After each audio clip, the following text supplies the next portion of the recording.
Bismillah. Didi, sang apa magin ko? Bismillah, bismillah, bismillah, bismillah. Katan. Bismillah. Didi, sang apa magin ko? Na, okay. Bangunan na po ka sa. Oh. Bismillah, bismillah, bismillah, bismillah.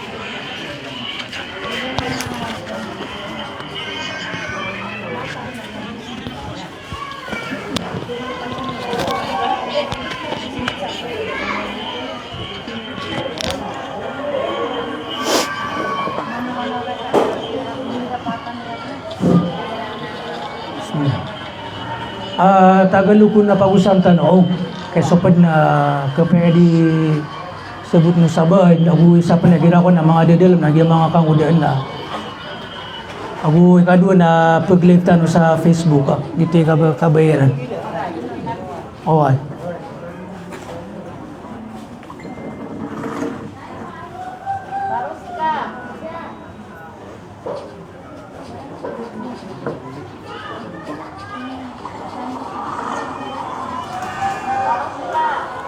Bismillah.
Taib.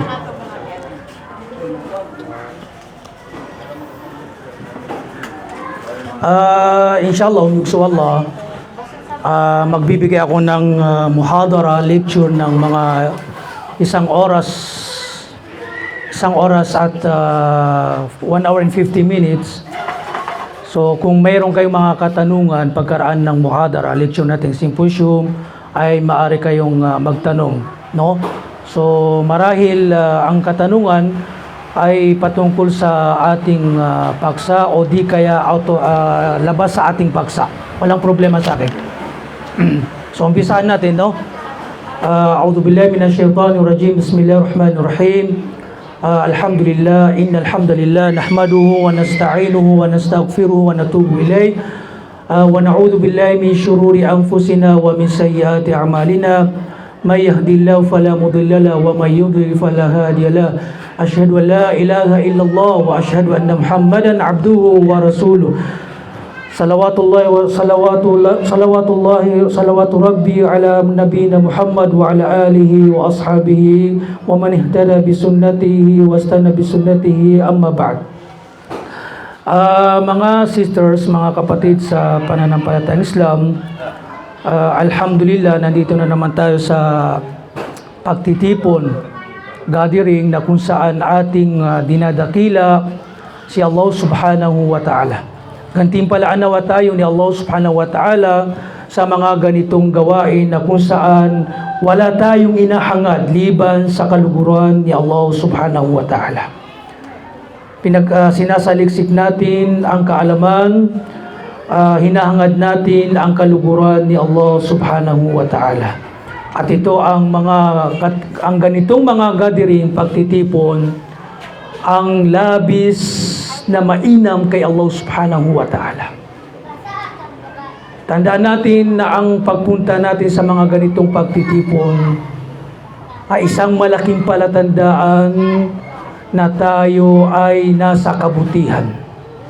At isang malaking palatandaan na tayo ay minamahal ni Allah subhanahu wa ta'ala. Ang mahal na propeta sallallahu alaihi wasallam, sabi niya, "Wa may yuridillahu bihi khairan yufaqihu fid din." Sino mang naisin ni Allah subhanahu wa ta'ala ang kabutihan para sa kanya, ipapaunawa sa kanya ni Allah subhanahu wa ta'ala ang kanyang relihiyon. Ibig sabihin, ang ginawang sukatan ng mahal na propeta sallallahu alaihi wasallam sa pagiging mainam ng isang alipin ay ang pagsasaliksik niya ng kaalaman. Hindi niya ginawang sukatan ang kayamanan. Hindi niya ginawang sukatan ang status ng buhay ng isang tao.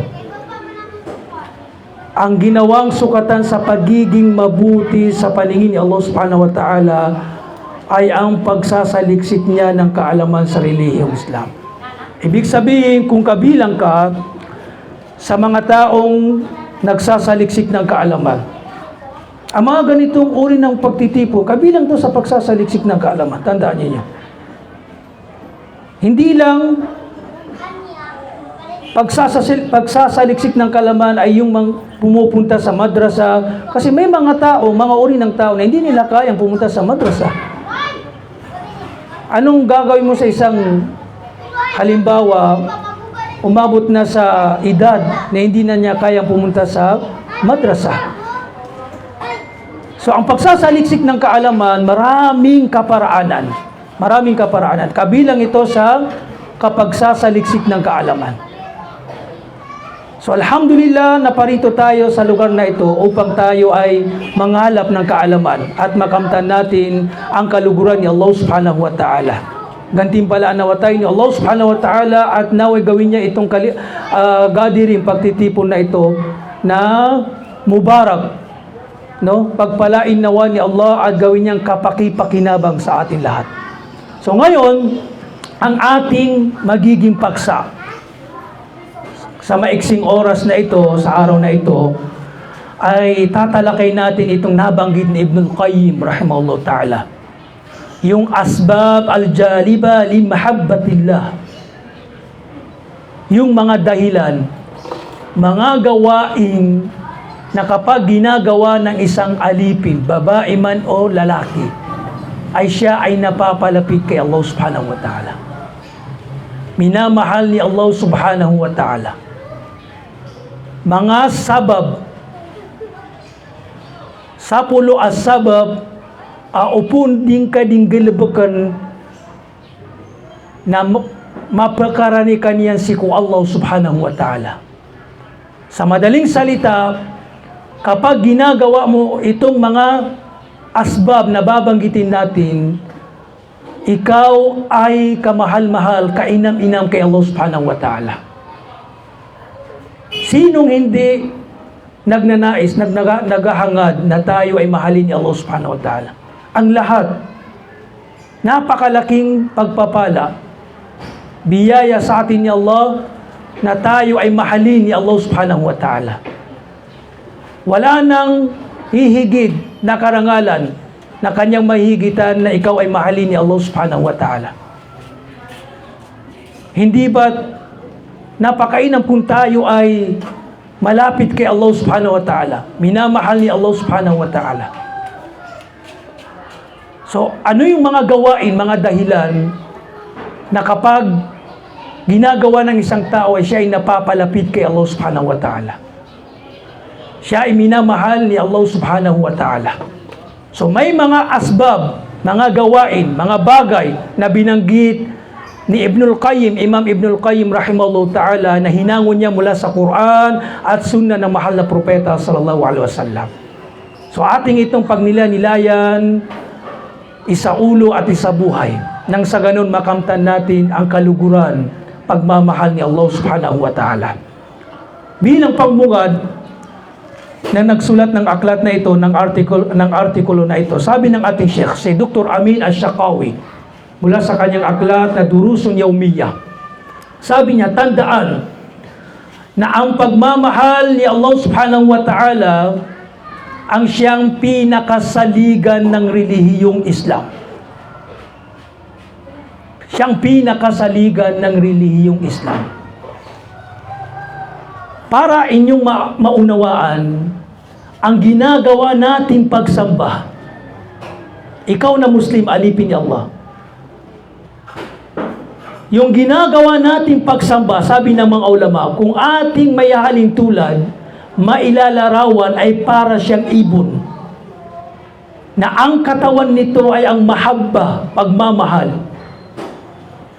At ang dalawang pagpak nito ay ang pag-aasam at pagkatakot. Ano ibig sabihin ito? Marahil hindi naunawaan ng karamihan. Gagawa ka ng pagsamba ng may pagmamahal. Nandun na yung ikhlas. Nandun na yung pagdadakila. Ang gagawing pagpak nito at dapat maging balanse. Pag-aasam, raja, pag-aasam. Alam niyo yung pag-aasam, inaasam mo. Ay inam na kasubala sa Allah subhanahu wa ta'ala. Inaasam mo yung gantimpala ni Allah subhanahu wa ta'ala. At the same time, khawf. Nandun yung pagkatakot kay Allah subhanahu wa ta'ala. Gumagawa ka ng pagsamba, kahit anong pagsamba, na inaasam mo ang gantimpala ni Allah subhanahu wa ta'ala, at nangangamba ka, natatakot ka na kapag hindi mo ginawa ay paparusahan ka ni Allah subhanahu wa ta'ala. Dapat magkasama ito, hindi magkakahiwalay. Kapag tayo ay gumagawa ng pagsamba, lagi nating i-present sa ating mga sarili na inaasam natin sa pamamagitan ng pagsamba na ito ang gantimpala ni Allah subhanahu wa ta'ala, ang kanyang habag, ang kanyang paraiso. At nandun na yung pagkatakot na naisip mo na pag hindi ko to ginawa, paparusahan ako ni Allah subhanahu wa ta'ala. Katulad halimbawa ng pagsasala. Ikaw ay magsasala na may pagdadakila, pagmamahal sa ginagawang pagsamba kay Allah subhanahu wa ta'ala. At inaasam mo ang gantimpala ni Allah subhanahu wa ta'ala at ito ang paraiso. At nangangamba ka, natatakot ka na kapag hindi mo ginawa, may kaparusahan ka sa pag-iwan mo sa pagsamba, sa ibada o sa pagsasala. Marahil hindi nyo naabutan ang halaga ng aking nabanggit. Pero kapag magbigay ako ng limbawa, dito nyo maabutan, maunawaan ang ibig kong sabihin, ang aking tinutukoy. Halimbawa, may mga ilang tao na sumusobra sa pag-aasam at nagkukulang sila sa pagkatakot. Nagmamalabis sila sa pag-aasam na naiwan nila ang takot na siyang umaantong para iwanan nila ang pagsamba. Anong halimbawa nito? May mga tao na sumusobra sa pag-aasam, sa habag at awa ni Allah subhanahu wa ta'ala na hindi na niya iniisip, nawawala na yung khawf sa kanyang sarili na siyang nagdudulot na iwanan niya ang pagsasala halimbawa. Sinasabi ng ilan, hindi na ako magsasala. Mahabagin si Allah. Neno, kamalili mo so Allah. Paririla so Allah. Kasi mayo detare, ano mga tawag yun ako na tingnan, di ko pa nang bayag. Neno, kaya so Allah na paririla. So Allah na malikapdi. Prilaan niya musori pa niyan. Hindi niya namamalayan dahil dun sa pagkawala ng takot, khawf, at sumobra siya sa pag-aasam, no? Sa habag at awa ni Allah, yun ang nagdulot sa kanya na hindi siya magsala. Iwanan yung mga pagsamba dahil sa paniniwala niya na ang habag ni Allah, ang kapatawaran ni Allah ay napakalawak. Tama yun. Subalit, nakalimutan niya, nakaligtaan niya na si Allah subhanahu wa ta'ala ay paparusahan niya ang sino mang umiwan ng pagsasala at si Allah ay nagpaparusa ng masidhi, mahapding kaparusahan. Totoo na si Allah ay mahabagin, maawain, mapagpatawad, pero wag natin kakaligtaan na si Allah ay may masidhing kaparusahan, matinding kaparusahan sa tao kapag kanya itong pinarusahan. So naabutan niyo yung kahalagahan ng pag-aasam at khawf, yung raja at khawf. Dapat parati tayong nangangamba, parati tayong nag-aasam, at palagi tayong ng khawf. Ganito ang kaparaanan ng ibada, pagsamba kay Allah subhanahu wa ta'ala. Di makapumulagang gaya dua. Inang, si kubala so Allah, agu kalak ko Allah subhanahu wa ta'ala. Kalak si ko kasiksaan wa Allah subhanahu wa ta'ala. Ang mga sahaba, ridwanullah alayhim, ganito sila mamuhay. Ganito ang kalagayan nila. Nandun parati yung raja at yung khawf. Hindi sila kampante. Ang mga sahaba, mga babayakan, mga sisters, ganito ang kalagayan nila. Kahit pa umantong sila sa antas ng iman, pinakamataas na antas ng iman, hindi sila nagiging kampante sa kanilang mga sarili. Lagi silang natatakot. Lagi silang nangangamba sa kanilang mga sarili. Kahit pa sila umantong sa laki, taas ng antas ng kanilang iman. Dahil silang mga sahaba. Wala nang higit na mga nilikha pagkaraan ng mga sahaba maliban sa mga propeta. Sila ang pinakamainam ng mga tao.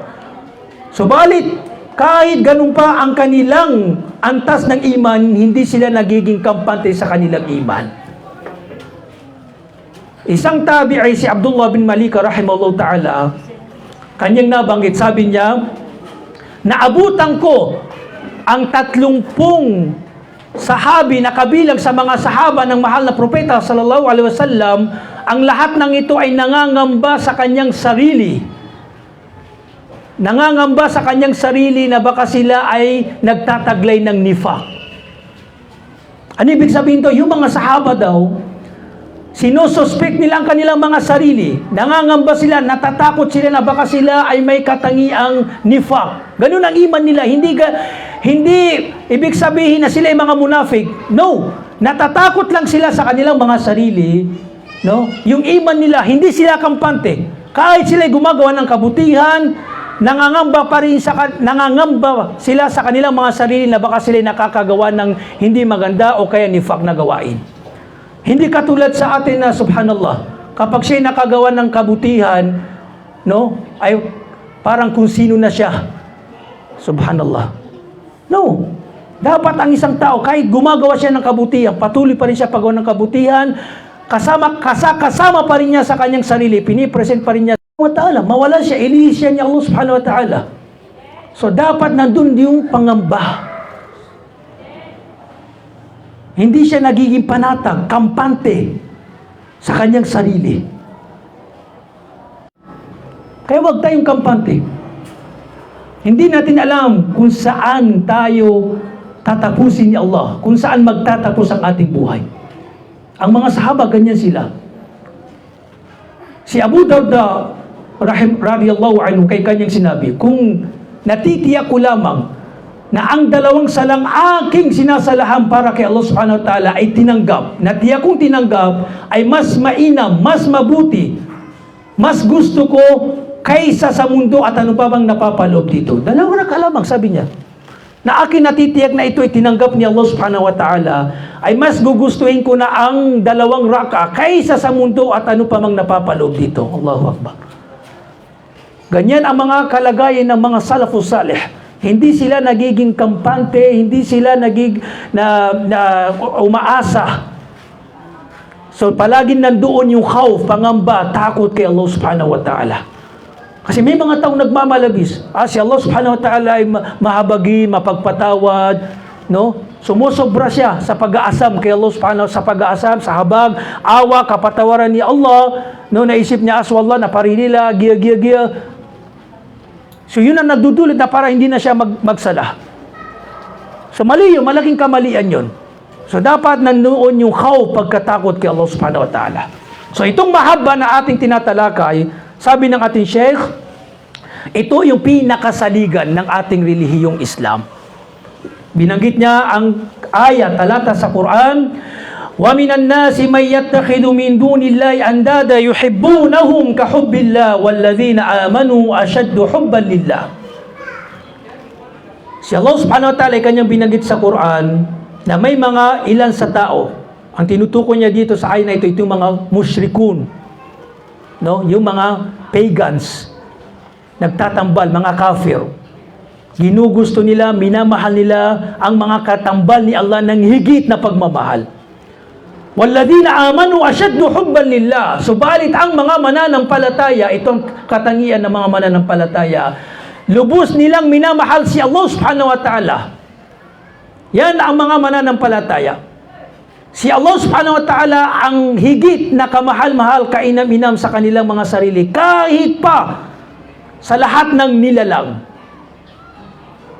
Ang mahal na propeta sallallahu alaihi wasallam, sabi niya, "Thalathatun man kunna fihi wajada halawat al-iman." Tatlong uri ng tao, tatlong katangian na kapag napaloob sa isang alipin ay malalasap. No, makakamtan niya ang tamis ng pananampalataya, tamis ng iman.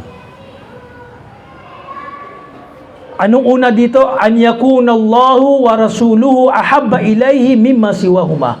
Ang maging si Allah subhanahu wa ta'ala at ang kanyang sugo ang higit lubos na kainam-inam, kamahal-mahal sa kanya kaysa sa ano pa mang bagay dito sa mundo.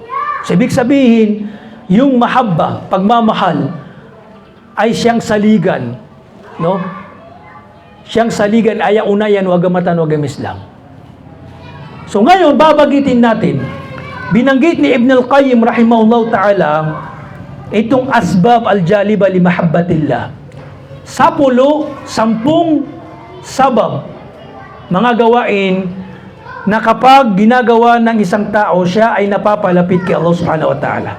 Isaulo at pag nila-nilayan natin ito. Una, qira'atul Qur'an bitadabbur wa tafahum li ma'ani wa ma urida bihi. Ang paunang gawain o sabab, sabi ni Ibn al-Qayyim rahimahullah ta'ala, ay ang pagbabasa ng Quran ng may pagninilay-nilay, no? At pag-unawa sa kanyang mga kahulugan at ano pa mang pinapahulugan sa mga ayat ang mga salita ni Allah subhanahu wa ta'ala. Ibig sabihin, ang pagbabasa ng Quran, mga sisters, ang siyang pinakamainam, isa sa pinakamainam na gawain, pinakamalaking pagsamba na nagpapalapit kay Allah subhanahu wa ta'ala.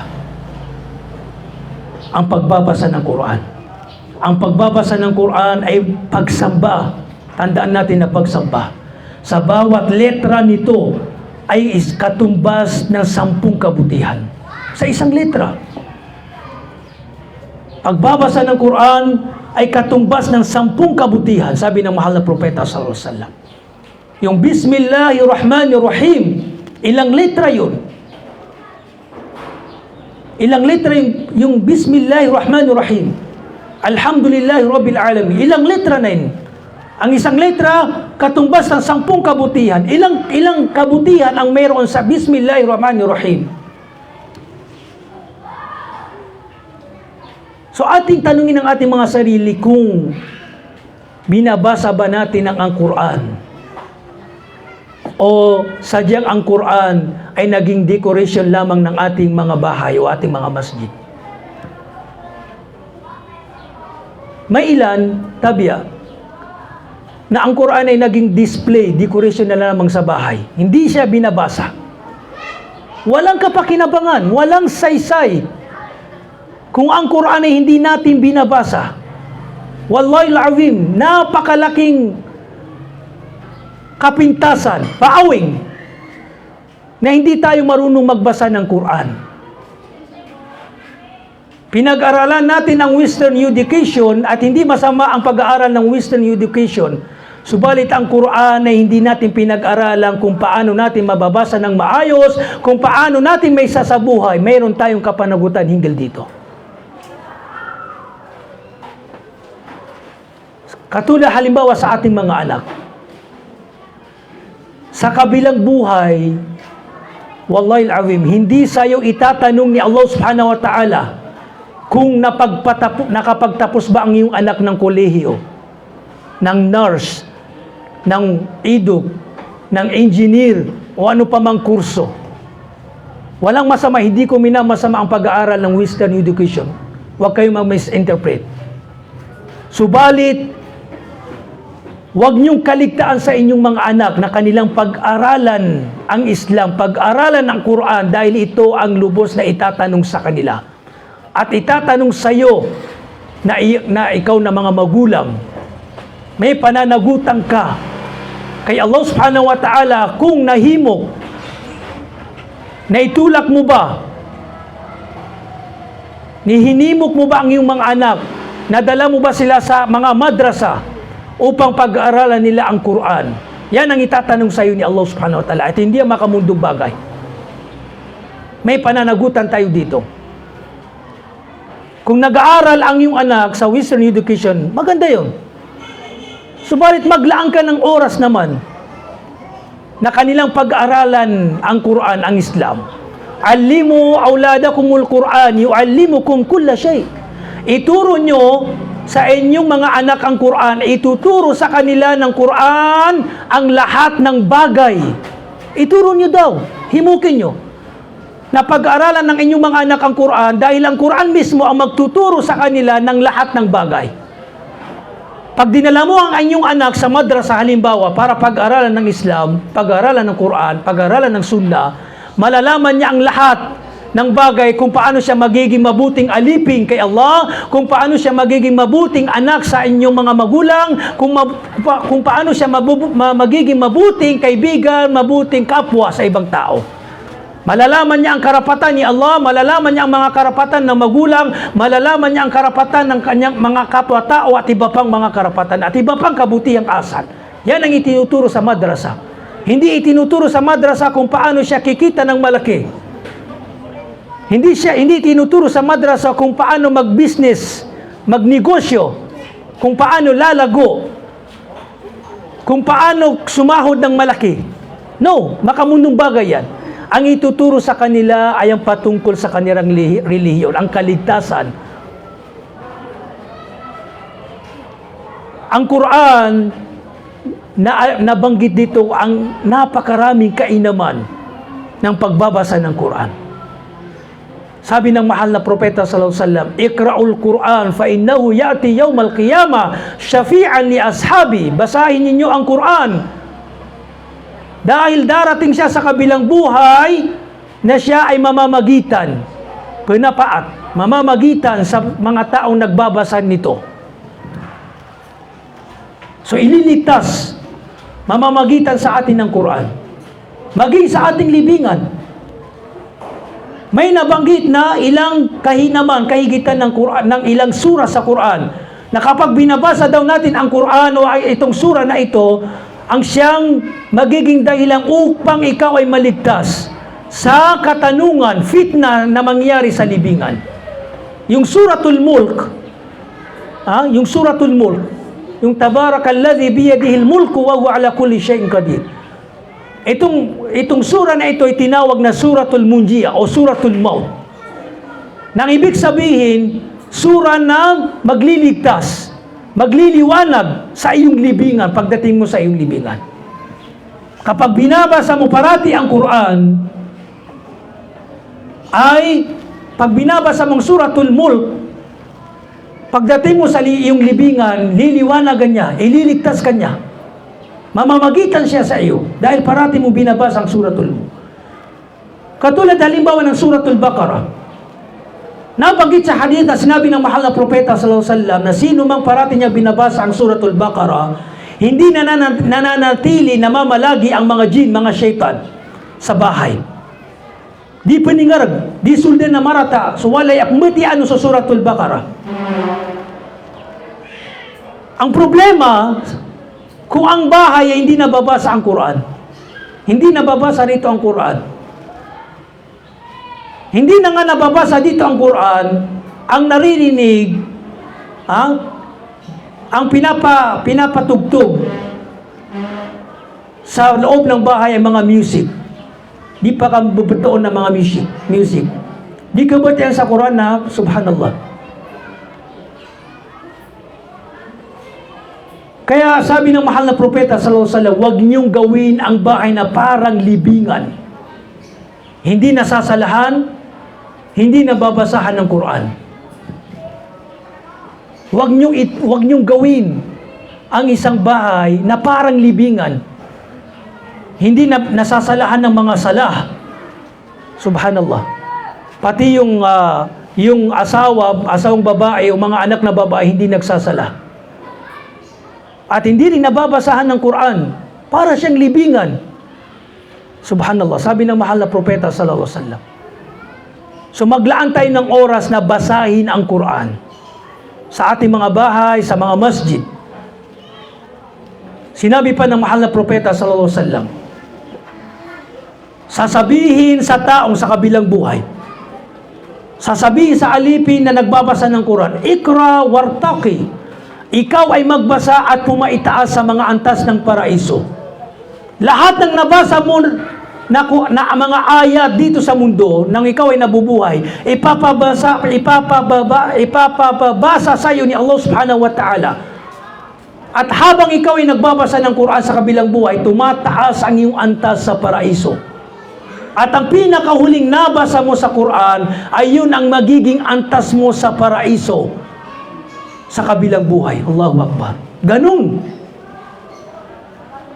Kung yung anak mo, na hinimok mo na magbasa ng Quran, lalo pa kung naging hafid siya, Allahu Akbar. Isang karangalan, napakalaking biyaya na ang iyong anak ay maging kabilang sa mga huffaz, mga nakasaulo ng Quran. Kasi yung mga nagsasaulo ng Quran, subhanallah, ilang beses ulit nilang binabasa, nire-review ang Quran. Alam ito ng mga nagsasaulo ng Quran. Every day, binabasa, inuulit-ulit, nire-review ang Quran.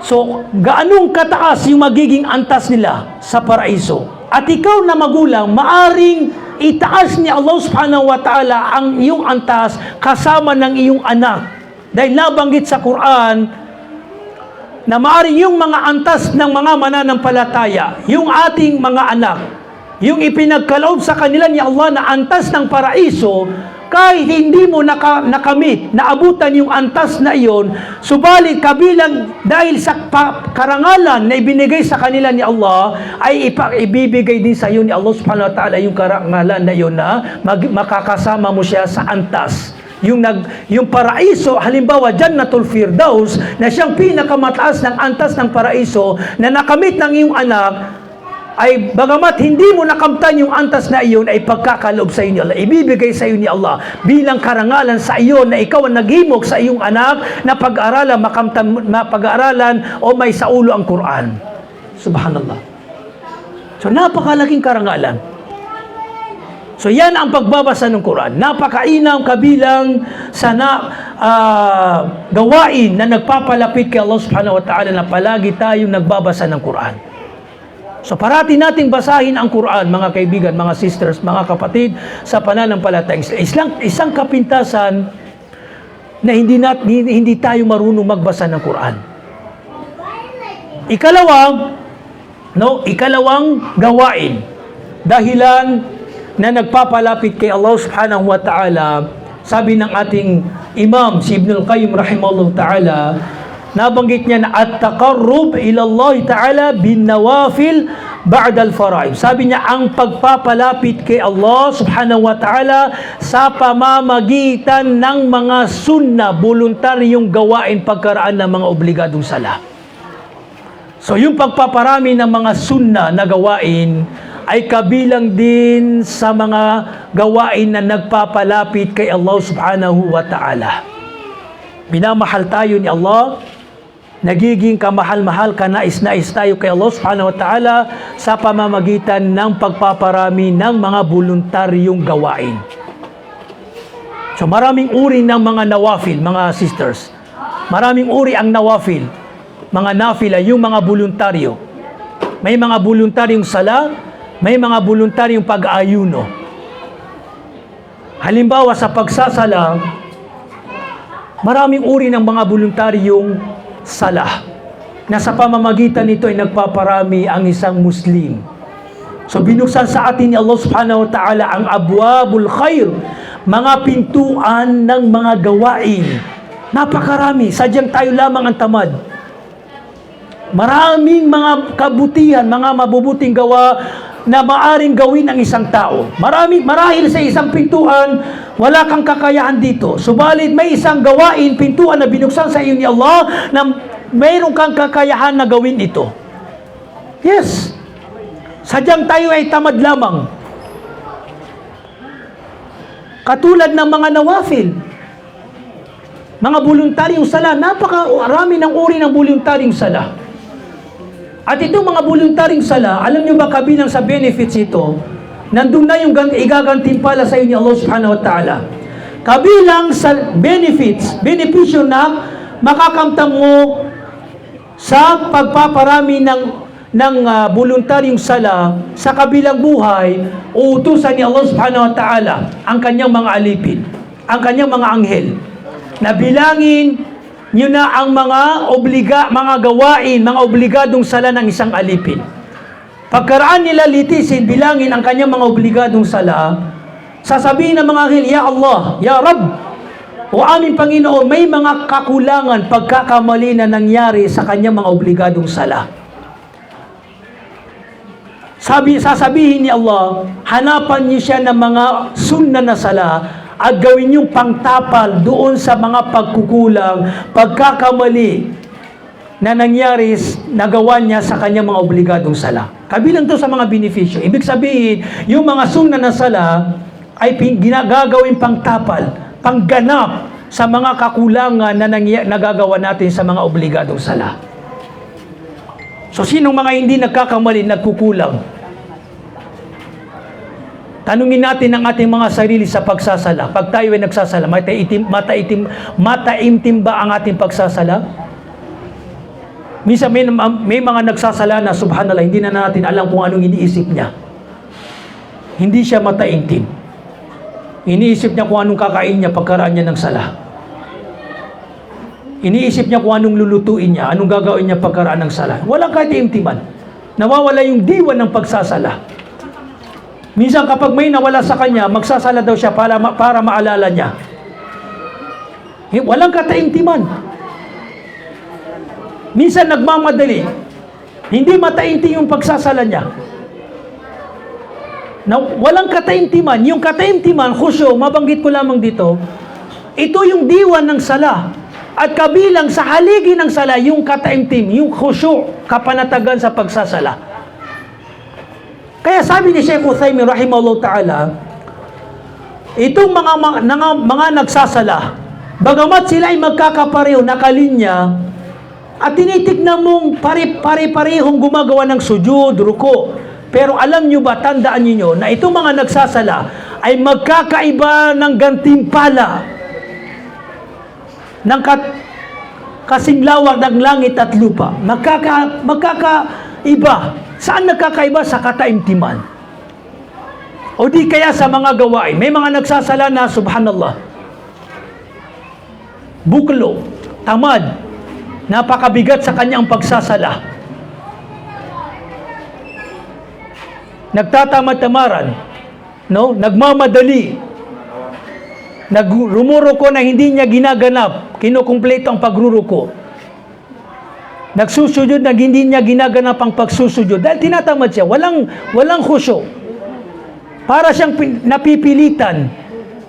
Subhanallah. Kung ating ihahalimbawa ang pagsasala natin ang pagsasala ng mga salaf, mga sahaba, subhanallah, napakalayo. Ang mahal na propeta sallallahu alaihi wasallam, kapag kanila itatayo ang sala, anong sinasabi niya kay Bilal? Ya Bilal, kum arihna bis sala. Ya Bilal, tumayo ka at magikama upang kami ay makapagpahinga. Maramdaman namin ang kapahinangan, kataimtiman. Ibig sabihin, sa pagsasala, nakakamit nila, nararamdaman nila ang kataimtiman, kaginhawaan, kapahingaan sa pamamagitan ng pagsasala. Hindi sila nahihirapan. Hindi sila napapagod. Salungat sa ating mga sarili, sa ating pagsasarili na kapag tayo ay nagsasala, subhanallah, napakabigat. Katulad halimbawa ng kapag sumasapit ang Ramadan, pagtatarawih. Kapag masyadong mahaba ang pagsasala ng imam, dito ka sa imam. Ang imam pa ang nag-a-adjust. Dapat paiksiin. Kasi dito ka sa mga ma'mum. May mga ma'mum na malalakas. Okay lang yung mga matatanda, naunawa natin. Pero subhanallah, miyaka lalay likod, miyaka malaylawas, miyaka bugbugr, na miya bugbuklo sa kasimbayang. Ay nakabayin na mapasatyo sambayang. Subhanallah.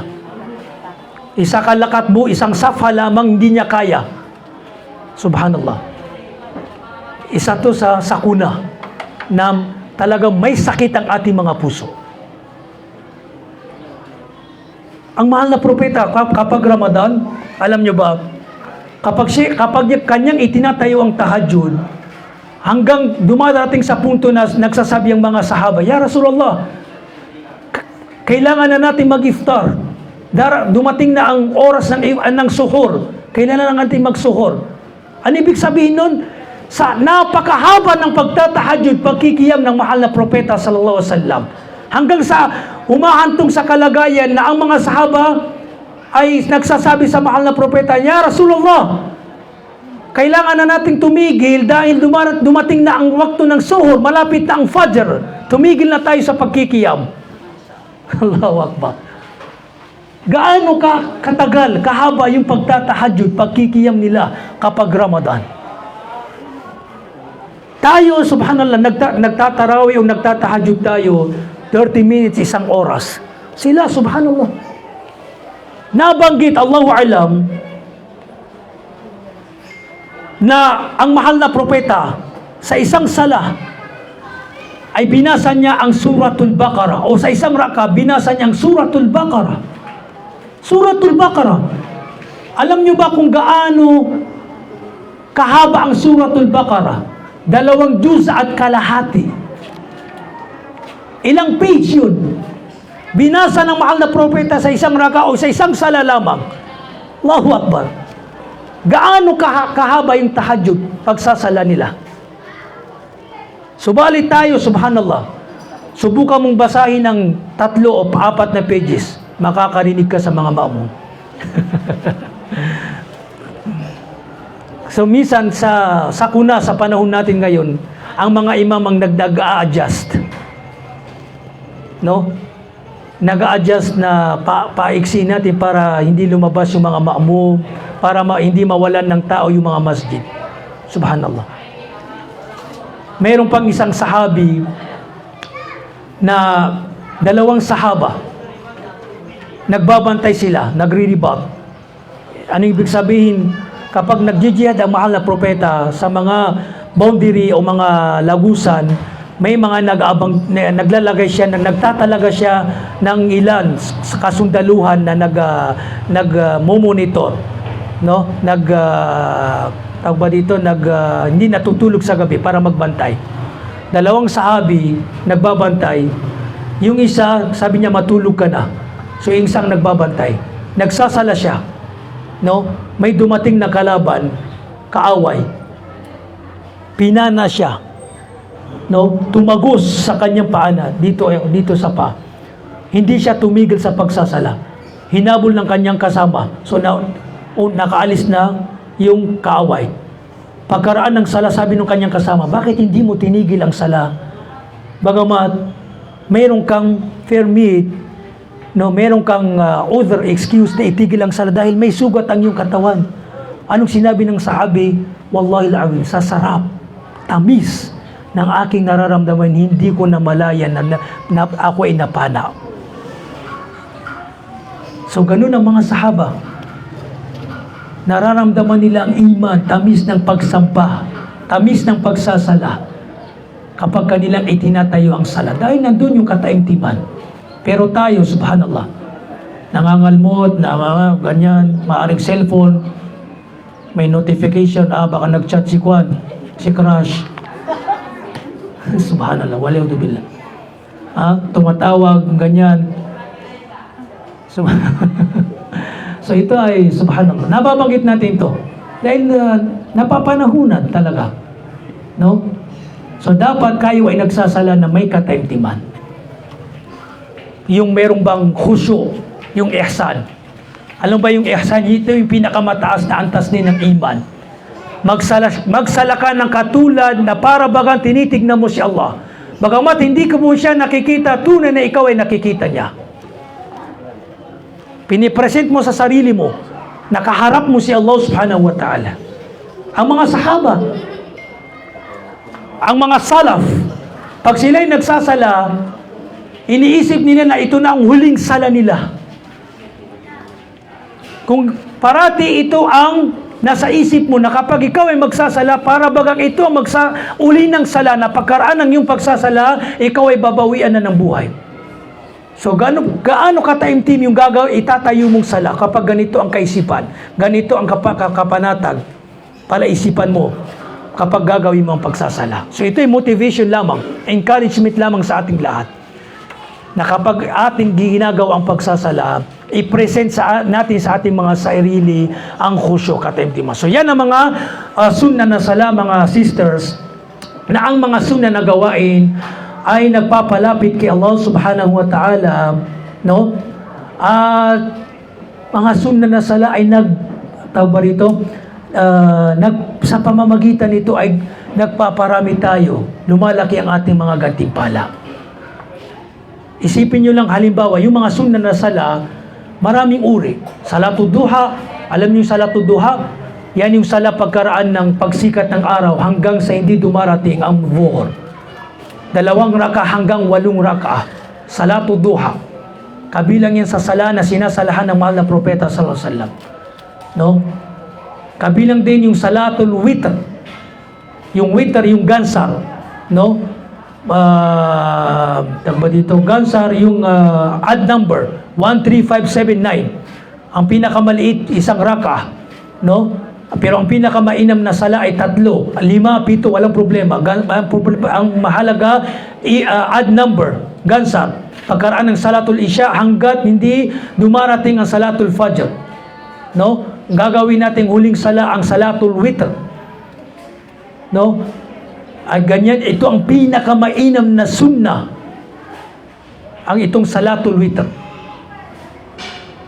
Kabilang din sa sunna na sala yung rawatib, yung mga sunna na kaakibat ng mga obligadong sala. 4 na raka before zuhur, 2 raka after zuhur, 6.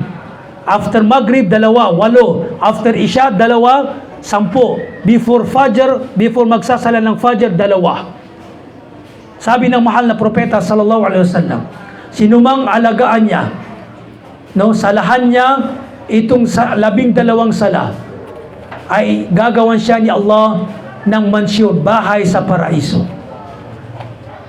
Kung ang isang taon, more than 365 days, sinasalahan mo itong 12 raka, ilang mansyon, Allahu Akbar, ang dadatnan mo, mapapasayo sa paraiso ni Allah subhanahu wa ta'ala, insyaAllah. 12 raka lamang, hindi ka napapagod. Sabi pa ng mahal na propeta hinggil sa 2 raka before fajr, rak'at al-fajr khairum min ad-dunya wa ma fiha.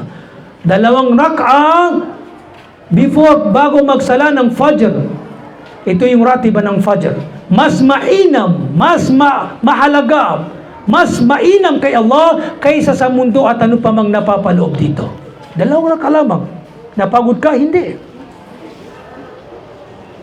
So maraming mga uri ng gawain na pwede tayong magparami dito, na kayang-kaya natin gawin. Ganun, katulad din halimbawa sa pag-aayuno, marami ding uri ng pag-aayuno.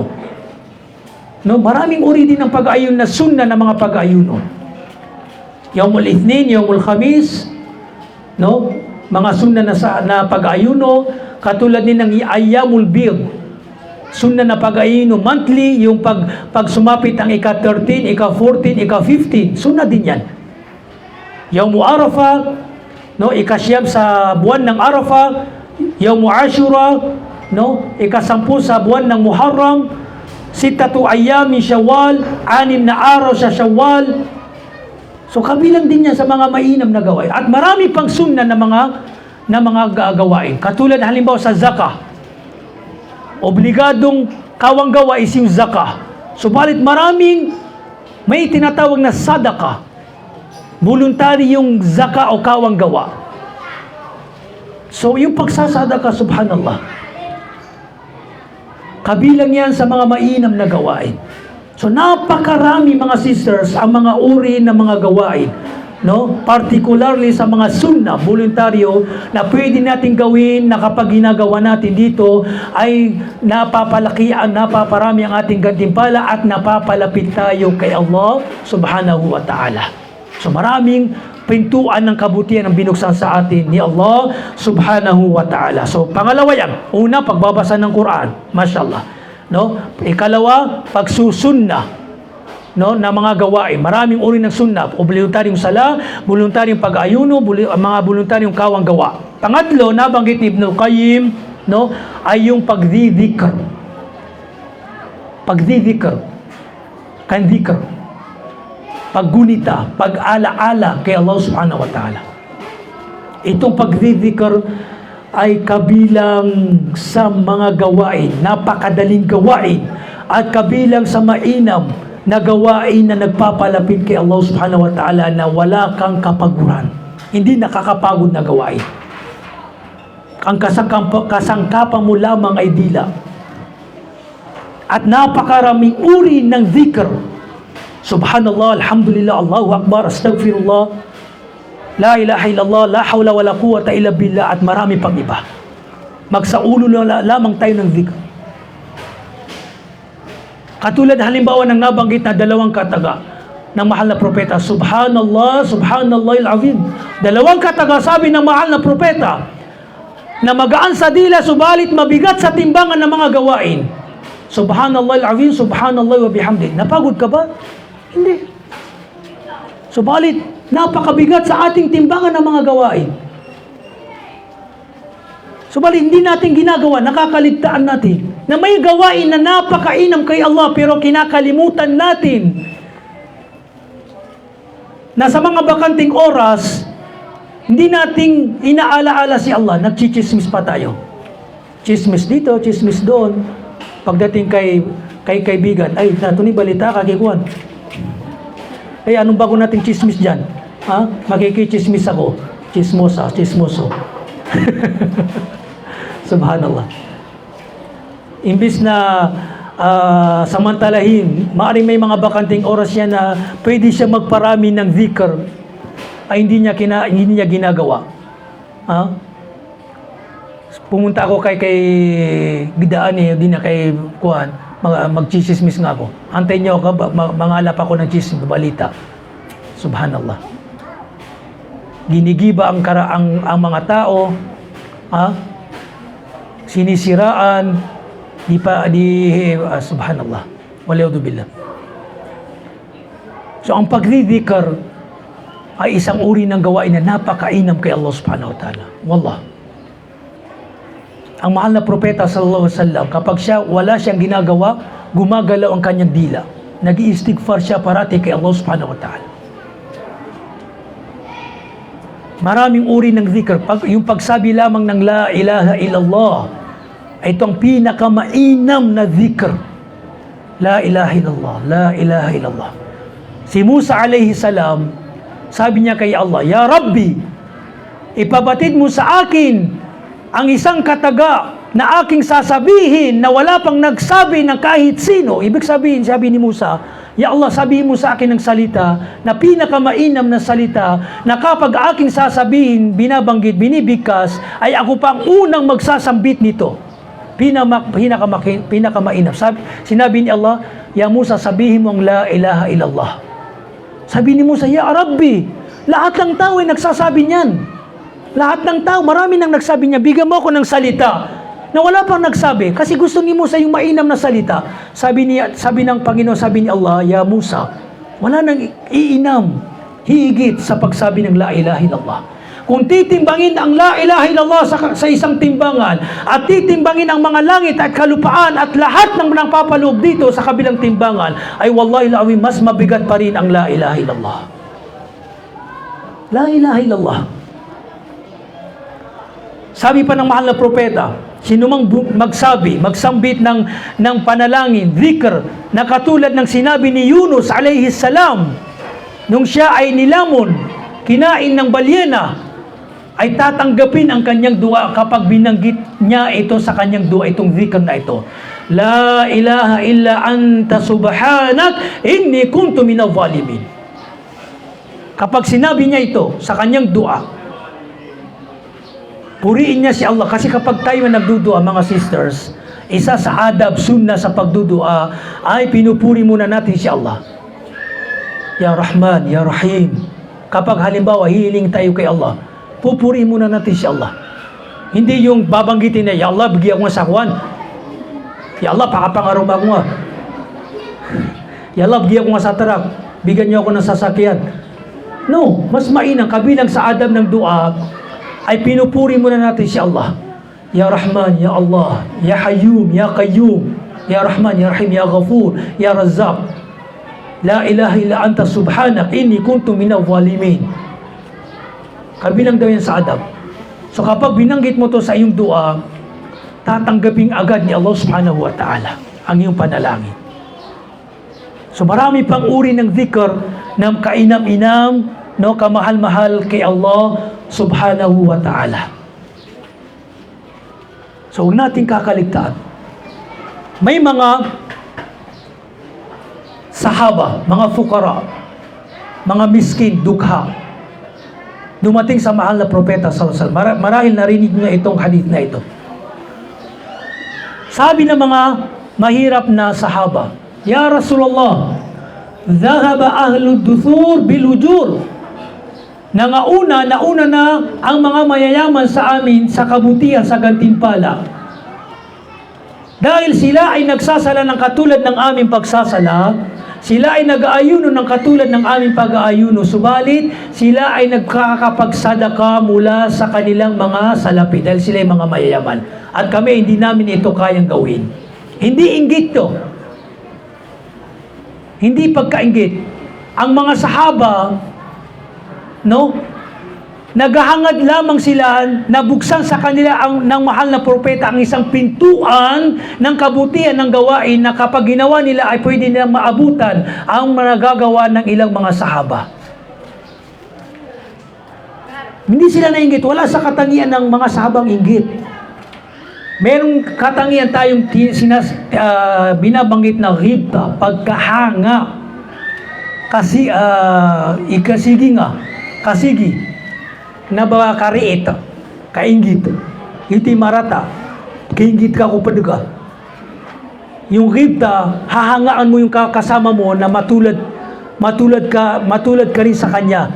At hindi mo inaasab na maglaho yung biyaya pagpapala na tinatamasa. Yun ang inggit, hasad.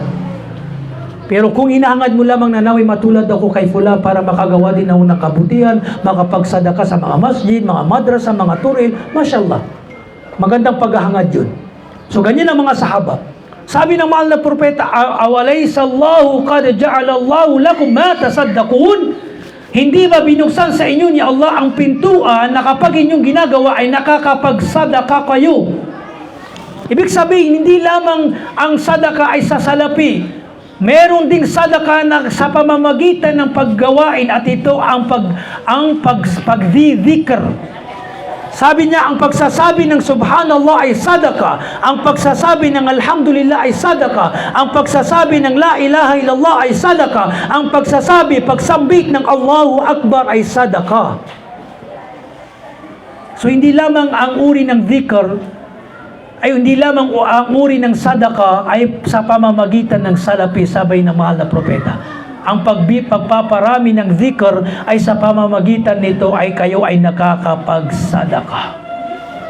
Koto. So tayo ay magparami ng pagdidikr. So kapag wala tayong ginagawa, no? Wala tayong ginagawa mga sisters, ay tayo ay magparami ng dhikr. Katulad din halimbawa ng pag-istighfar. Itong pag-istighfar mga sisters, ay subhanallah, mayroon dito, naglalaman ito ng kamangha-mangha. At tinatanggap ang ating mga panalangin kapag pagparati tayo nagpaparami ng pag-istighfar. Thalathatu da'wa, sabi ng mahal na propeta, tatlong uri ng dua na katanggap-tanggap kay Allah subhanahu wa ta'ala. Nabanggit niya rito, yung pagpaparami ng pag-istighfar. Astagfirullah, astagfirullah. Parati kang nagpaparami ng pag-istighfar ay tinatanggap ni Allah subhanahu wa ta'ala ang ating mga panalangin. At nabanggit pa sa hadith na sino man nagpaparami ng istighfar ay bibigyan siya ni Allah ng solusyon mula sa kanyang mga problema sa kuna na kanyang tinatama sa kanyang pinagdaraanan. At binibiyayaan siya ni Allah subhanahu wa ta'ala ng rizq na hindi niya namamalayan, hindi niya inaakala. Si Imam Ahmad, mayroong isang kwento para maiba naman tayo, no? Marahil narinig niyo na itong kwento na ito at i-review lang natin. Si Imam Ahmad ibn Hanbal rahimahullah, noong unang panahon, kilala siyang imam dito sa balat ng lupa. Kilala siya. Naririnig ang kanyang pangalan. Kasi imamu ahli sunnah wal jamaah, ika-4 na imam mula sa 4 na imam ng madhab. Imam Abu Hanifa, Imam Malik, Imam Shafi'i at Imam Ahmad. Subalit nung unang panahon, walang picture siya. Hindi katulad ngayon na marahil yung isang kilalang ulama, hindi natin kasama sa isang lugar, subalit kilala natin yung mukha niya dahil marahil nakikita natin yung picture niya yung sa social media. Nung unang panahon, hindi marahil may mga taong kilala yung pangalan niya pero hindi kilala, no? Siya ay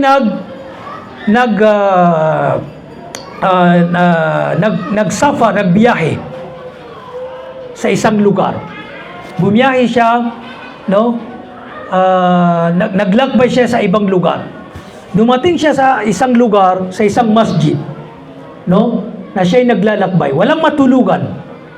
So itong imam, naisip niya na magpahinga muna, matulog sa loob ng masjid. Subalit, ang problema, yung caretaker na mamahala o kaya nangangalaga, no, caretaker sa masjid, medyo may kasamaan ng ugali. Magaspang ang kanyang pag-ugali. At hindi niya kilala yung scholar na si Imam Ahmad. Sabi niya, ya Imam, tanda, lumabas ka sa masjid dahil bawal matulog dito. Sabi ni Ahmad ibn Hanbal, Iho, sabi niya, ako ay naglalakbay, wala akong matulugan. Hayaan mo akong matulog sa loob ng masjid. Sabi niya, hindi pwede. Magaspang ang kanyang ugali, itong mamang ito. At hindi niya kilala na ito'y napakalaking ulama.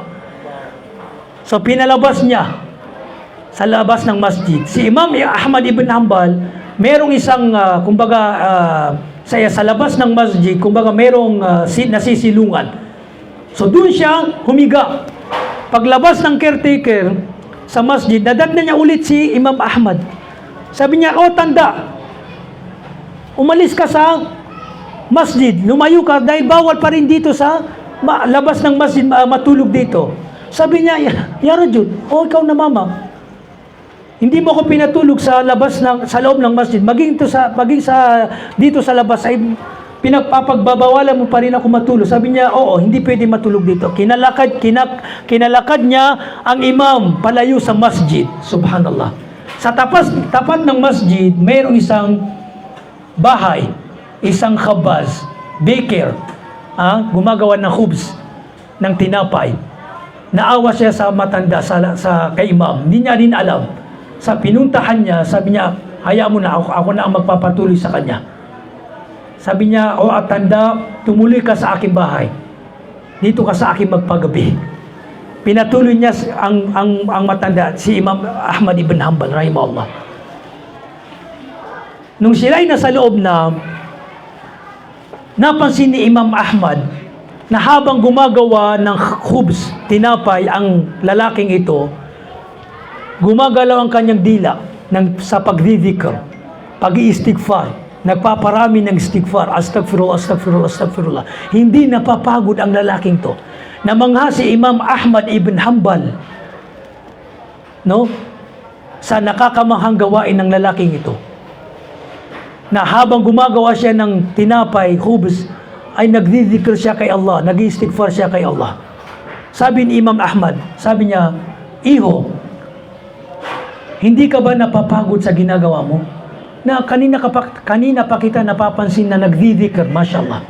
Sabi niya, tanda, wala akong nararamdamang kapaguran. Bagkus, no, sa pamamagitan ng pagdidikr ay gumagaan ang aking kalooban. Nagiging panatag ang aking sarili. Sabi ni Imam, anong nakakamanghang nakaptan mo sa gawain na yan, ibig sabihin sa pagdidikir, pag-istighfar kay Allah subhanahu wa ta'ala. Sabi niya, sa totoo lang, isa sa kamanghamanghang nangyari sa akin, aking napamtan, ibinigay sa akin ni Allah, ay wala pang dua na aking hinangad, hiniling kay Allah subhanahu wa ta'ala, maliban na lamang na ipinagkaloob sa akin ni Allah subhanahu wa ta'ala. Ibinigay sa akin ni Allah, maliban sa isa. Sabi ni Imam Ahmad, sabi niya, Masya Allah, wala kang dua, kahilingan, na hiniling mo kay Allah subhanahu wa ta'ala, maliban na lamang na ipinagkaloob sa iyo ni Allah, maliban sa isa. Opo. Walang dua, kahilingan na aking hiniling kay Allah subhanahu wa ta'ala, maliban na lamang na ipinagkaloob sa akin ni Allah, maliban sa isa, at hanggang ngayon na aking iniintay. Sabi niya, ano yun? Sabi niya, ang makasalamuha ko si Imam Ahmad ibn. Hanggang ngayon, ito lamang ang kahilingan na hanggang ngayon, iniintay ko at insyaAllah ipagkakaloob sa akin ni Allah, na makasalamuha. Sa isang araw ay makakasalamuha, no? Makikita ko si Ahmad ibn Hanbal. Sabi ni Imam, Ya Sheikh, kaya pala pinalabas ako sa masjid, kinalagkad ako palabas sa masjid patungo sa iyo dahil sa dua mo. Dahil sa pag-iistighfar mo, panalangin mo. Hindi mo ba alam na ako si Ahmad ibn Hanbal? Allahu Akbar. So niyakap ng lalaki, no, si Imam, sabi niya, malaking karangalan, alhamdulillah. So hindi niya alam na, subhanallah, napakalaking imam, napakalaking eskola. So yan ang isa sa mapupulutan nating aral, no, na yung pagpaparami ng dua, pagpaparami ng dhikr, pagpaparami ng istighfar ay kabilang sa mga dahilan upang maging katanggap-tanggap ang ating mga panalangin, batay ayon sa dua, sa nabanggit na hadith ng mahal na propeta sallallahu alaihi wasallam, na yung mga taong nagpaparami ng istighfar ay tinatanggap ni Allah subhanahu wa ta'ala ang kanilang mga panalangin. Okay, so yan ang pangatlo, no? Pagbabasa ng Quran, pagdidikr, ay pagpaparami ng nawafil at pagpaparami ng dhikr. So, ikaapat, itutuloy ba natin? Kasi parang dumating na yata ang oras, 10:35. Para naman may oras tayo sa pagtatanong. Mayroon ba kayong mga katanungan? So, siguro, ihinto tayo, itutuloy natin. Baka napagod na kayo sa pakikinig. Ikalima. At inshallah ta'ala, kung may mga oras tayo, inshallah, next month, pwede natin pagpatuloy ito. No. Ikaapat, na nabanggit ni Ibn al-Qayyim, rahimahullah ta'ala, itharu mahabihi ala Ano ibig sabihin ito?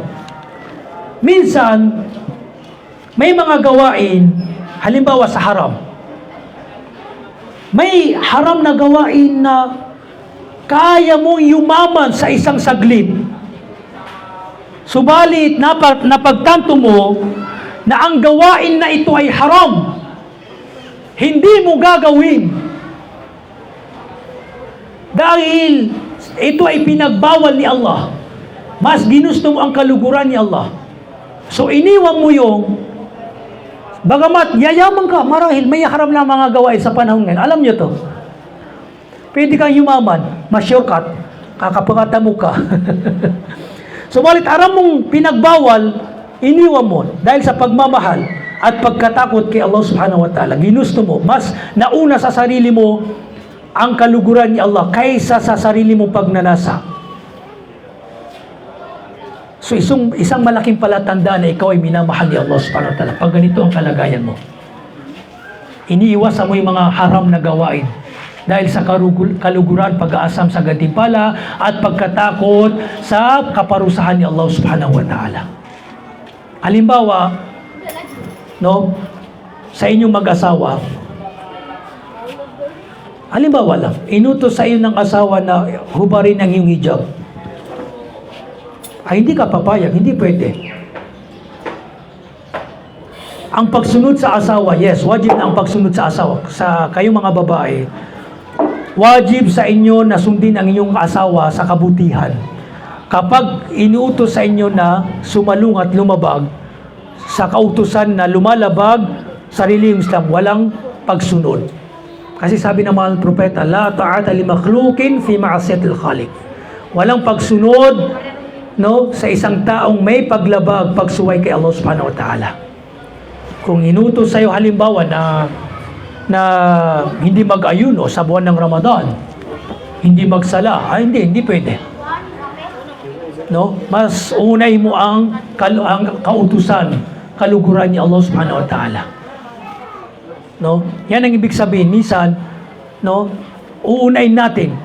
Maging sa ating, halimbawa sa ating sarili, Allahu Akbar, Allahu Akbar. Dumating ang pagsasala. Nagninegosyo ka. Maraming bentahan. No? Na kaya mong iwanan ang mga makamundong bagay para lamang tugunan ang pagsasala. Para lamang tugunan ang adhan. So yan ang ibig sabihin. No? Mapakalabitan no so kebabayaan ng Allah, adi so kebabayaan ng mga ginawatan. Oto.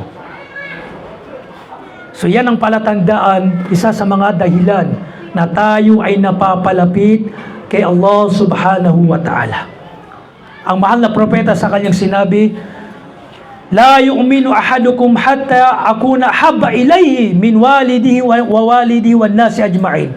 Hindi magiging ganap ang iman ng isa sa inyo hanggat hindi ako maging kamahal-mahal sa kanya, maging sa kanyang sarili, sa kanyang mga anak, sa kanyang magulang at sa lahat ng mga tao. Si Umar bin Khattab radiyallahu anhu, bago pa ito marinig ni Umar, sabi niya, Ya Rasulullah, ikaw ang kamahal-mahal sa akin, kahit sa aking asawa, kahit sa lahat, maliban sa aking sarili. Sabi ng mahal na propeta, No, la ya Umar.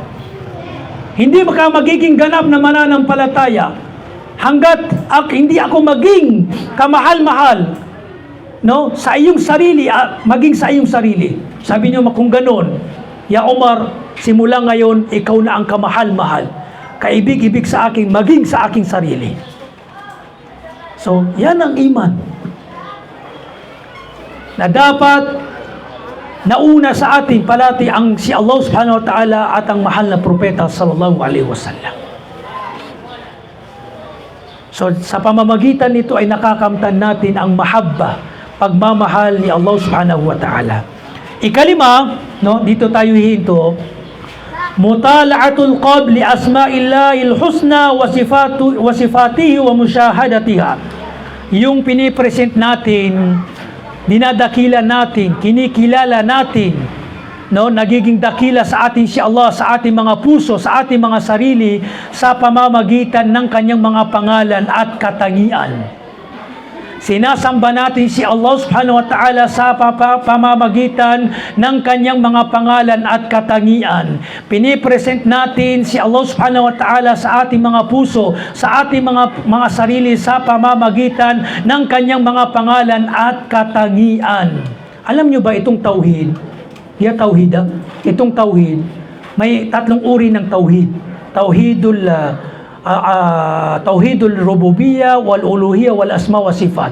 Kaisahan ni Allah sa kanyang pagka-Panginoon, kaisahan ni Allah sa kanyang pagka-Diyos, kaisahan ni Allah sa kanyang mga pangalan at katangian. Itong ikatlong uri ng tauhid, marami sa ating kamusliman na hindi niya naunawaan ang pagpapaniniwala sa mga pangalan at katangian ni Allah. Yung konsepto ng tauhid sa mga pangalan at katangian ni Allah.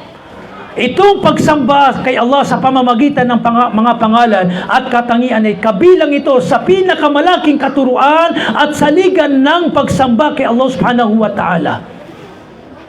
Sa anong paraan? Ito ang tanong.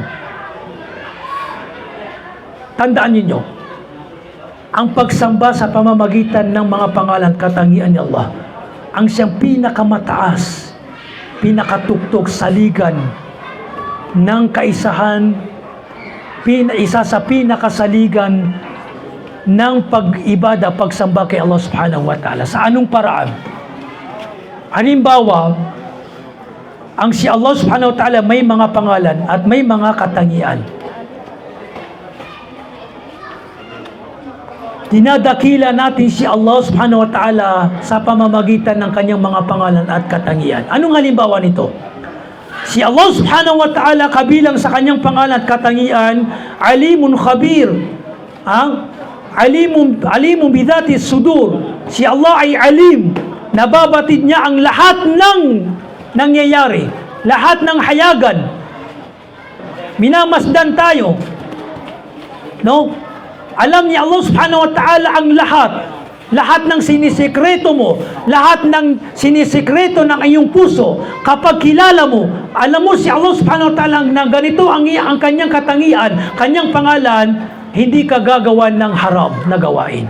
Dahil nauunawaan mo na si Allah, nababatid niya, alam niya lahat, nakikita niya, naririnig niya ang lahat ng nangyayari, lahat ng ginagawa mo.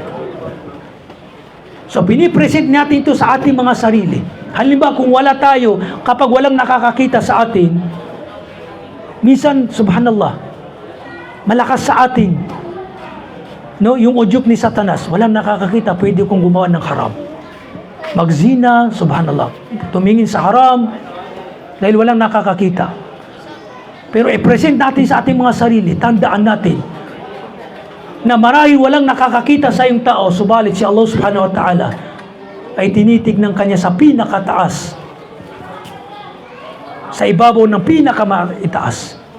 Sabi ng mahal na propeta, hinalimbawan niya, inilarawan niya ang kaalaman, ang paningin ni Allah subhanahu wa ta'ala. Sabi niya, naririnig, nakikita ni Allah subhanahu wa ta'ala ang lahat, maging ang langgam, pinakamaitim na langgam, sa pinakamadilim na gabi, sa pinakamalaking bato, ang isang langgam na pinakamaitim na langgam, sa pinakamadilim na gabi, sa pinakamalaking bato na maitim na bato, naririnig ni Allah subhanahu wa ta'ala ang talampakan, ang footstep ng langgam na ito. Ganyan si Allah subhanahu wa ta'ala. Bagamat siya ay nangingibabaw sa pinakamataas, ay naririnig, nalalaman, nababatid ni Allah subhanahu wa ta'ala ang lahat. Merong isang kwento, dito tayo hihinto. Si Umar bin Khattab, kasi nung siya ay khalifa, minamanmanan niya ang kanyang mga raiya, yung kanyang mga pinamumunuhan, na marahil may mga taong nangangailangan. No? Meron siyang isang bahay na dinaanan, mag-ina. Ina at meron siyang dalaga. Nagtitinda sila ng gatas. Yung nanay niya, sabi niya, haluan natin ng tubig para dumami. Ibig sabihin, gagawa siya ng pandaraya sa pagtitinda ng gatas. Sabi ng anak niya, ya ina, masama ito, haram, pandaraya, dinadaya natin yung mga tao. Sabi ng kanyang ina, humimik ka, huwag kang maingay dahil wala naman nakakakita sa atin. No? Sabi ng kanyang anak, ya o aking ina, marahil walang nakakakita sa atin, pero si Allah subhanahu wa ta'ala ay tinitignan tayo. Anong nagtulak sa dalagang ito na sabihin at huwag gawin yung pandaraya?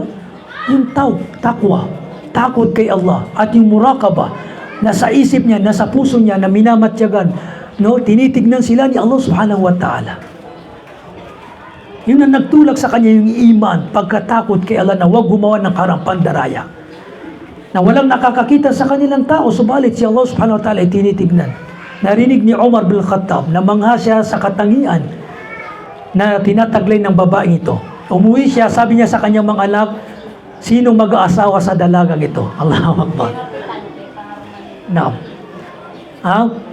Namangha siya sa katangian ng dalaga.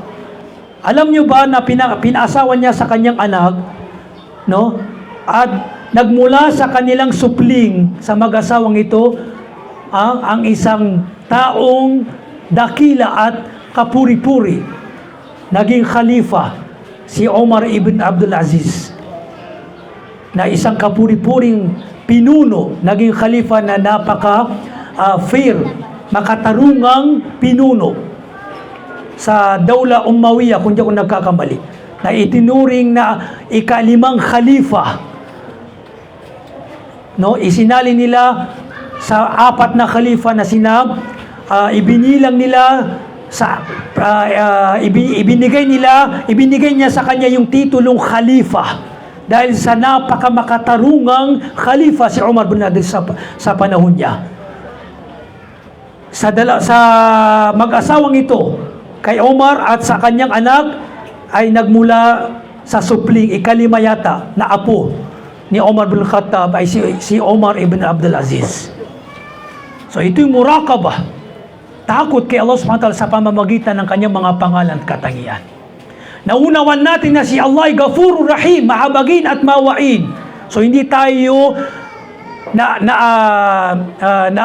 nawawalan ng pag-asa na kahit pa gaano kalaki ang ating mga kasalanan, ay nauunawan natin na si Allah subhanahu wa ta'ala ay mapagpatawad, mahabagin at humingi at dapat ay humingi ng kapatawaran kay Allah subhanahu wa ta'ala. At insyaAllah ta'ala si Allah subhanahu wa ta'ala ay pinapatawad niya ang anumang kasalanan, maliit man o malaki. So ganyan natin sinasamba si Allah subhanahu wa ta'ala sa mga kanyang mga pangalan. Naunawan natin si Allah subhanahu wa ta'ala ay Razzaq, nagbibigay ng rizq ng mga panustos na nagiging mapanatag tayo. Na hindi tayo nawawala, hindi tayo nag-aalala sa mga panusto dahil si Allah subhanahu wa ta'ala tinapos na niya ang lahat. 50,000 years bago pa niya likhain ang mga kalangitan, bago pa niya kanya likhain ay tinapos na niya ang iyong magiging biyaya, panustos. So bakit ka mag-aalala? Bakit ka gagawa ng haram? Bakit ka mag-iinggit? Ay tinapos na pala ni Allah subhanahu wa ta'ala ang iyong lalasapin na biyaya, panustos dito sa mundo. So yun ang magiging panatag ka. Magiging panatag ka. Hindi ka mainggit, hindi ka gagawa ng haram dahil alhamdulillah tinapos na ni Allah ang aking panustos. Magkaroon ka lamang ng pagkakontento sa biyayang ipinagkakaloob sa iyo. Magsabi ka lang na alhamdulillah. Pagdating sa biyaya, mga sister, sabi ng mahal propeta, tignan nyo ang mas mababa sa iyo. Huwag mong tignan ang mas nakakataas sa iyo para hindi mo maliitin ang biyaya sa iyo ni Allah at hindi ka rin mainggit. Dahil kapag tinitignan mo ang mas nakakataas sa iyo, yun ang magtutulak sa iyo para mainggit o di kaya gumawa ng haram. Dahil kapag tinitignan mo si fulan na mayaman at gusto mong matulad, maabutan siya, gagawa ka ng harang para maabutan lamang yung kayamanan niya o di kaya mainggit. Huwag mong tignan mo yung nakakababa sa iyo. Tumingin ka sa paligid. Wallahi al-azim, masasabi mong alhamdulillah. Nakakakain ako ng 3 beses sa kada araw. May mga ilan dyan na hindi nakakakain ng 3 beses. Alhamdulillah, nakakaulam ako ng ganito. May mga ilan dyan, tumingin ka lang sa paligid na hindi nakakaulam ng katulad ng inuulam mo. Alhamdulillah, nakakakain ako ng 3 beses dahil marami dyan na namamalimos lamang nakakakain ng 1 beses kada araw. Kahit isang tuka. Alhamdulillah, ako'y malusog, malakas. Nakakagawa ng kabutihan, nakakasambab. Dahil, wallahi al-azim, marami dyan na nakahiga sa ospital, walang bagawa. Ilang taon, ilang buwan. Stroke, nakahiga lamang sa igaan,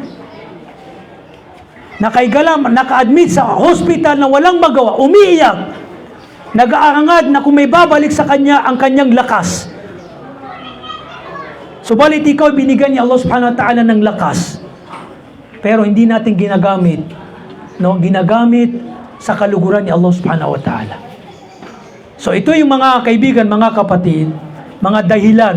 5 lamang yung ating binanggit na nabanggit ni Ibn al-Qayyim rahimahullahu ta'ala na mga dahilan na kapag ginagawa natin ay makakamtan natin ang pagmamahal ni Allah subhanahu wa ta'ala. Magiging kainam-inam, kamahal-mahal tayo kay Allah subhanahu wa ta'ala. At insyaAllah, ipagpapatuloy natin sa susunod na gathering, ipagkaloob nawa sa atin ni Allah subhanahu wa ta'ala na ako'y makabalik dito sa lugar ninyo. So hanggang dito na lamang. Maraming salamat sa inyong pakikinig at sa ating mga kaibigan, mga kapatid na nakikinig sa atin sa Facebook.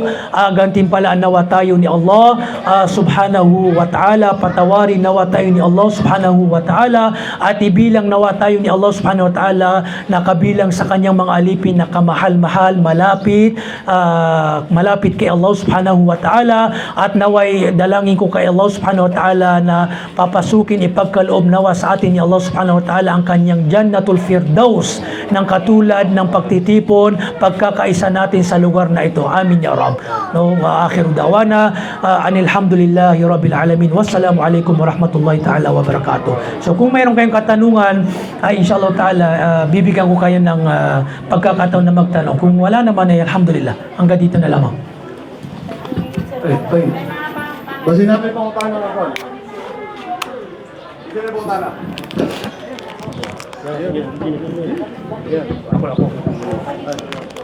Hindi na pang utana na po. Regarding sa topic o out of topic. Yes, tama. Kapakay. Open. Assalamualaikum warahmatullahi wabarakatuh. Giya ka ako nak napindi pa kay sir. Pwede giya lecture tan. Sa kami siya grupo na request na niya hindi kami nga sa seminar man. Agiya ayak adaglan si nakangudeen nakatan ka sa kangudeen na disibut sa Madel Mamranaw. Nakagit ko ba anak ya deliver ka sa lecture ka sibut mira lang. Ya bubaya nami lang. Type. Katawan niyo siya kung mabubaling sa Davao City. Nadikaan mo mga sa ni Mabubaloy, imam sa Islamic Center sa Trading Boulevard. So Masjid Umpar, no? Naan mo mga programa kan roo. Ginagyan kaya si sa Tagum na ayam niya set up si Sheikh Arafat. Yan kaya guru tano si Sheikh Arafat. Didingan pa nga. Na once a month na ad na ko niya si schedule yan si di karibat na third week daw kung saulan di nga taon tayo di niya dimisin na butar si sagyan kaya kuan as kanod no na inshallah na niniyata na miya uman-manta na pagkasong kami si okay na inshallah po na maranakan uman-mant na si ko manta mi schedule mi si na saladap ki lemba ki kuan na mga balamban na inshallah na pandir pa ako sa kanusi niyat na kana inshallah every month na schedule mi si kapakaisakan o di na sa mga padaulama pero inshallah tala na naino ka o kuan na ilentap man na giyang kaya to na October o di na November inshallah tala hinahangad ko hinalayon ko na magbigay sa inyo dito ng kaalaman sa Symposium Muhadara monthly pero hindi pa nga ako no? Baka pangakong napako. Okay, so inshallah magniniya ako na sumama kay Sheikh Arafat monthly sa lugar nyo na ito na magbigay ng seminar at the same time khutbah sa masjid nyo na ito kasi ang khutbah para dito ay Tagalog. Okay, so ako mamamaya ang magbibigay ng khutbah no, inshallah ta'ala. So kung mayroon pa kayong katanungan, inshallah ta'ala. Okay. Bahalag out of topic no. Kahit out of topic, walang problema. Basin na pang utana na po.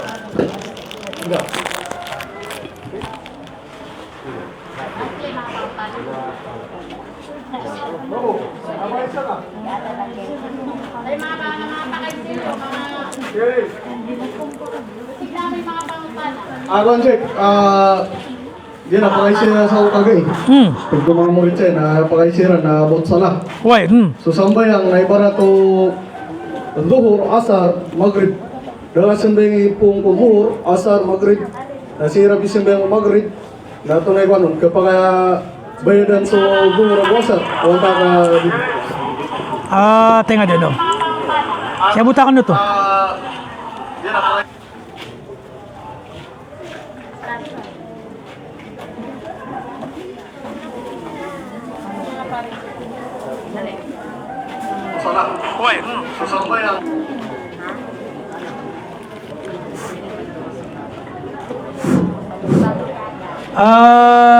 Itinanong sa ng ating kapatid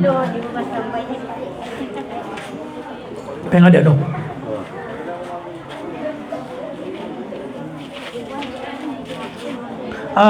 Hindi daw niya nasalahan yung Vuhor, Asar, Maghrib. Okay. Kung merong kung yung nag-follow sa akin sa Facebook, tinalakay ko itong bagay na ito. Yung paraan ng pagbayad sa mga nakaligtaang sala. Tandaan nyo, Banyo Lilipatim, yung pagkalimot sa sala, may dalawang kalagayan. Unang kalagayan, meron siyang dahilan, excuse, na nakaligtaan niyang sala. Yung pangalawang kalagayan, wala siyang dahilan. Sinadya niyang maiwanan ang sala. Marahil, giminegosyo na din yan simbayang, hindi niya nasinalahan, hanggang sa nawala yung Vuhor Asar, hindi mo pwede bayaran. Kasi kapag nawala na yung oras niya, haram na siya salahan. Sinadya mong iwanan ang Vuhor. Halimbawa ang Vuhor,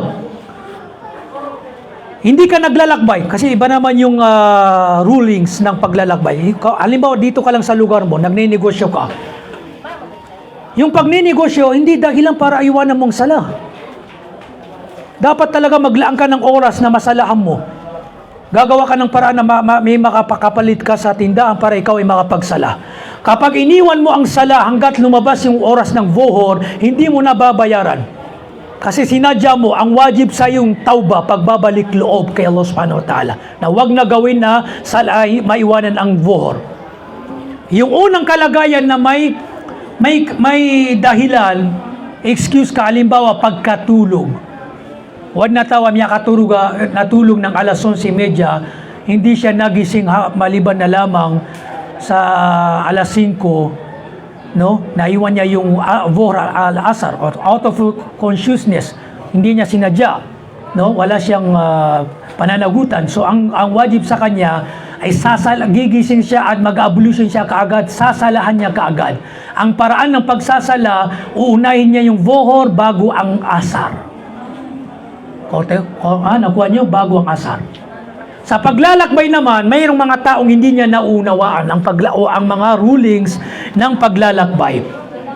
Sa paglalakbay, ang pinahintulot lamang ay pwede mong i-delay ang isang sala sa kapatid niyang oras. Halimbawa, yung Vuhor al-Asar, pwede mong salahan yung Vuhor sa oras ng Asar, Qasr.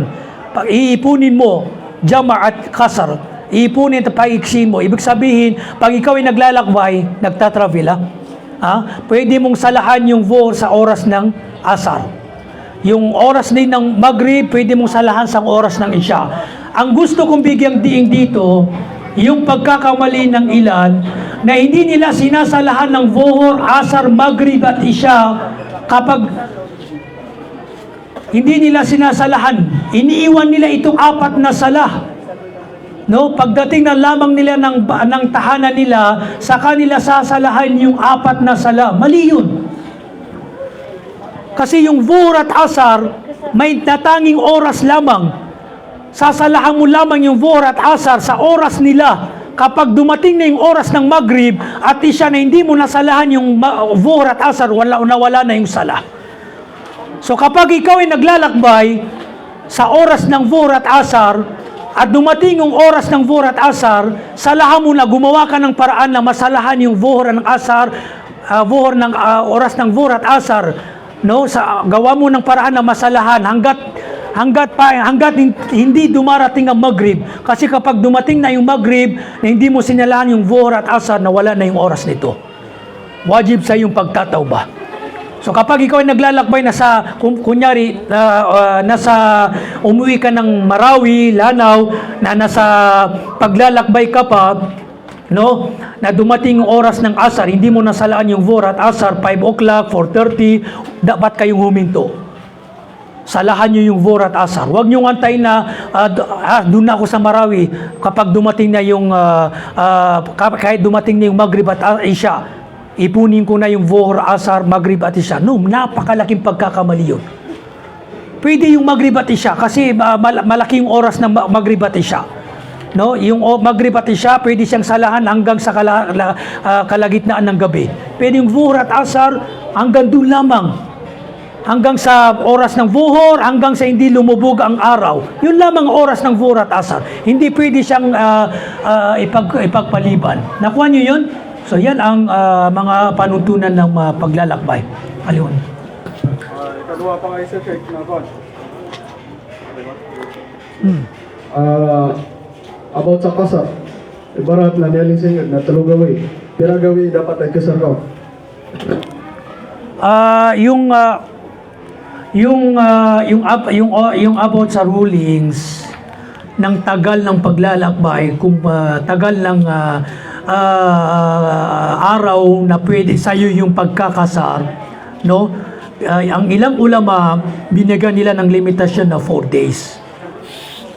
No? Habang ikaw ay naglalakbay ng 4 days, pwede ka magkasar. Pag sumobra ng 4 days, ay hindi ka na daw pwede magkasar.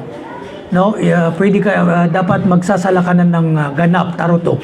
No? Pero ang ilang ulama at itong malakas na pananaw, walang limitasyon na oras o araw. Habang ikaw ay nasa kalagayan ng paglalakbay at hindi mo alam kung kailan ka babalik, ay pwede ka nagkakasar. Halimbawa lang, nagmanila ka, panimbal ka, at may darating yung nasa isip mo na kapag natapos ka na bumili ng mga paninda, ay uuwi ka. So habang nasa paglalakbay ka, maaaring tumagal ng 4 days, 3 days, 6 days, pwede ka magkasar. Kasi nasa paglalakbay ka. No, na may time na uuwi ka. Yung pansamantalang paglalakbay. Okay, pansamantalang paglalakbay. Halimbawa din, yung isang tao, waliudubillah, dinala sa ospital, doon na-admit. So hindi alam ng may sakit, na-admit doon na kung kailan siya gagaling. At alam na pag siya ay gumaling, iuwi siya sa Davao o Marawi. So habang siya ay nasa paglalakbay, pwede siyang nagkakasar. Nakuha niyo yun? No? So yan ang tamang pananaw dyan, na walang natukoy na araw habang ikaw ay nasa loob ng paglalakbay. No? Habang ikaw ay naglalakbay. Pero wag niyong ma-misinterpreta, may mga naglalakbay na itinuturing na resident na siya. Hindi na siya may tuturing na paglalakbay. Halimbawa ikaw, pupunta ka ng Marawi, rokan pundagang. Mananatili ka na ng matagal. Huwag mong isipin na naglalakbay ka kahit hindi ka taga roon. Pero mananatili ka doon ng matagal kasi magiging resident ka na doon. Hindi ka naglalakbay, may tuturing na musafir. Okay? Kasi doon ka na muling, roon ka na uuwi, matagal. So resident ka na, hindi ka may tuturing na musafir. Ang hinasabi natin, yung pansamantalang paglalakbay na alam mong pag nagawa mo yung pakay mo sa isang lugar, uuwi ka. Okay, so dito na lamang. Maraming salamat sa inyo kasi parang 11:10 na. Marapit na yung Jum'ah. So maraming salamat. Inshallah hanggang sa muli. Next month ulit. Wa akhiru da'wana. Alhamdulillah. Wassalamualaikum warahmatullahi ta'ala wabarakatuh. Parang nga na isulim. Pero talima debo pago na pamana. Sa debo na. Sa sururan besar para